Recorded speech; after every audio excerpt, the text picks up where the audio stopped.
Hello everybody, welcome to this week's protection update. Now you should have seen that we've opened up the registrations for the regional roadshows that will take place in about a month's time, and then we've got the NTE which will be live at the National Conference Centre in Birmingham. So let's talk about the regional roadshows because they're happening first. Now we're going to go with an ambitious 6 locations at the end of March, as we really do want to come and see as many of you as possible. So going through the list, we've got Brentwood in the southeast, Newport, just outside Cardiff in the southwest. We've got the NCC in Birmingham, the Motorcycle Museum. Then Knutsford, just south of Manchester and right off junction 19 of the M6. Then Stockton-on-Tees in the northeast, a new place that we've not been to before. And we're coming up to Scotland, where we'll be running a roadshow in Edinburgh. Now, I've added the registration links to each of those roadshows, so please register and come along and support these events. It'll be really good to come and see you. And as I mentioned, we've then got our NTE, the National Training Event, which will take place at the NCC in Birmingham. And the intriguing title is Reimagine, Refocus, Reignite. Reimagine? Well, do you remember what your sales process used to look like 2 years ago? We've all learned quite a lot in that period of time, and we've had to reimagine a new normal so that we can function under this unprecedented period of what will be history. Refocus? Well, that's what the NTE is all about, isn't it? It's a celebration of where we all join together, and that's something that we've not been able to do for quite a while. So we can refocus on all the things that make us strong, new ideas as we start to look forward. And reignite? Well, everything that you put your focus and attention to is an investment of your time, which is why we want to help you reignite with ideas and focuses for the rest of the year and beyond. So please do make sure that you register for the NTE. We've only just launched the registration links this week, but this will be the biggest and the best one yet, and there is a capacity on the venue, so you do need to actually book your place and secure it right now. It's going to be really great to see you there. Now, on Tuesday this week, I ran the second trust webinar, which was called Writing Protection Policies into Trust. What an innovative title. And I set the whole thing up with a reminder about what protection is all about. Now, at the very beginning, it's about understanding that there's a need when you talk to a client. A financial need that will only really be exposed when something goes wrong. We can often probe the client by asking what-if questions. So what if you can't work because you've had an accident or illness? Will your income stop? Yes, after a month. So how are you going to manage beyond that? And the client could say, I'd really struggle and I'd have to make some serious cutbacks.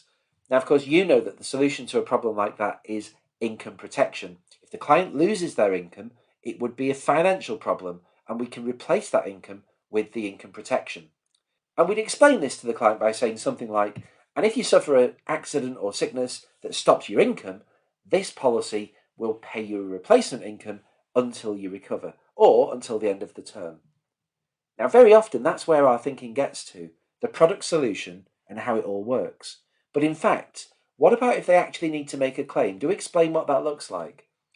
Let me explain how you'd make a claim if you ever needed to. All you'd need to do is contact the Life Office, complete a claim form, and once validated, they'll pay your income protection benefit directly into your bank account. Now, I'd say, if you think about that journey from start to finish of understanding the need to recommending a solution to making a claim, it actually ends from a financial point of view with a good client outcome. Of course, people don't want to be making claims on any of these policies, which is quite unusual when you think about it. I'm going to recommend something to you, but I don't want you to ever actually use it. That's quite weird. Let's take a look at another one. What if you suffer a serious or a critical illness during your working lifetime, or while the children are growing up? If that ever happened, how would you cope financially? What we're talking about there is you've suffered cancer, a stroke, a heart attack, something really serious like that. Well, how would the client respond? After pondering it for a second, they might say something like, well, we'd need time out from work, possibly for an extended period of time. I might need to make changes to my home if I become disabled.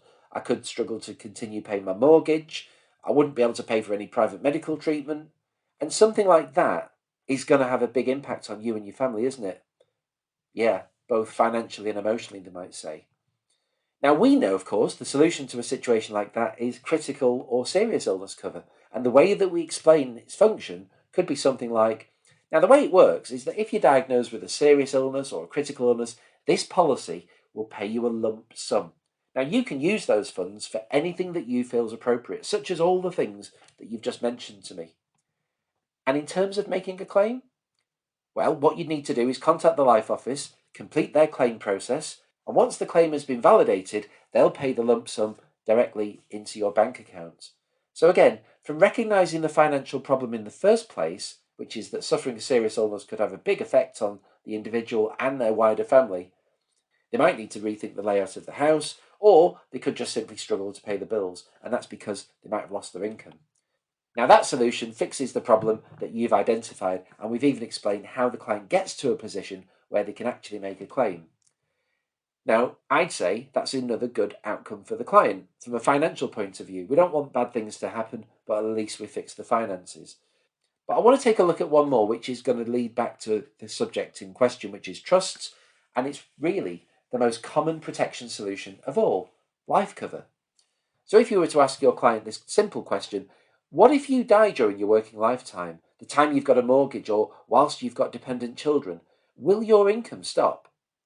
How would the client respond? It's quite easy to figure that one out. Yes, your income would stop, and it would stop immediately. So if that happened, how would your family manage?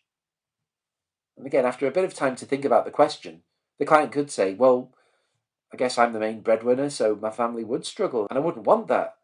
My loss of income could financially devastate my loved ones.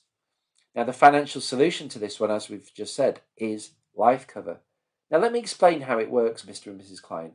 If you die during the term of your policy, a lump sum will be paid out. That's the function of this policy, and it sounds simple and straightforward, doesn't it? But let's think about it a little bit beyond that for a second. Just imagine that your client actually asks you this question, and let's just imagine that this is how the conversation went. So, how would I make a claim? Well, you won't be able to because you'll be dead. Someone else will have to do it. And if you've got a will, it'll probably be the executor of your estate. If you don't have a will, someone else will need to be appointed. Now, what's the client thinking now? Well, that sounds a bit blunt. But also, it doesn't sound straightforward either. What if I don't have a will? I haven't got one. Who's going to pick this up? So, can I ask about the actual claim? How long would it take? Your response? Well, it could take quite some time because the funds can only be paid out when your estate has been settled. That's called probate down in England, Wales, and Northern Ireland, and it can take several months to obtain. Again, if that's the conversation, what's the client thinking? Really? Isn't there a way of paying the claim straight away? And who would the money go to? Just imagine this response. Well, it won't be you because you'll be dead. These funds are actually meant for somebody else. Again, what's the client thinking? Really? I've got a very clear idea about exactly who I wish to benefit from the proceeds. Why are we talking about uncertainty here? Let me ask one more question. Will my loved ones get all of the money from my life policy? Just imagine this response.